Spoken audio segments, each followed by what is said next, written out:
Hello বন্ধুরা, আজকে ছিল রবিবার। তো রবিবার মানে একটু স্পেশাল রান্নাবান্না করতে হয়। তো আমি স্পেশাল রান্নাবান্না কী করলাম, তো চিকেন বানালাম। কারণ আমার ছেলে না চিকেন খেতে খুবই ভালোবাসে। তো বরকে বললাম কি আজকে চিকেনই নিয়ে আসো, আজকে চিকেন খাবো। তো যাই হোক উনি চিকেন নিয়ে আসলো। আর চিকেন, আমার মেয়ে তো মাছ মাংস খেতে ভালোবাসে না। তো আমরা যেহেতু বাঙালিরা তো রবিবার মানে একটু মাছ মাংস তো রান্না করতেই হয়। তো কী করলাম, চিকেনটা বানিয়ে নিই।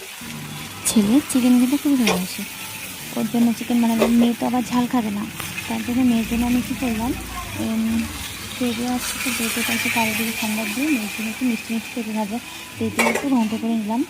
আর একটু মসুর ডাল করে নিলাম, কারণ মেয়ে একটু ডাল ভাত হলে আর বাটার দিলে মেয়ে কিন্তু খেয়ে নেয়। মেয়ের অত কিন্তু জেদ করে না যে আজকে আমার মাছ মাংস লাগবে। অন্য বাচ্চারা দেখি ভীষণ জেদ করে। তো আমার দুটো বাচ্চা এমন হয়েছে যে মাছ মাংসের কোনোদিনও জেদ করবে না, যদি আমি যেটাই বানাবো সেটাই খাবে। তো চিকেনটা বানালে ও একটু বেশি খুশি হয় আমার ছেলে। আগেও ছোটোবেলায় খেত না, কিন্তু এখন ও খাওয়া শিখে গেছে, তো এখন ও খায়।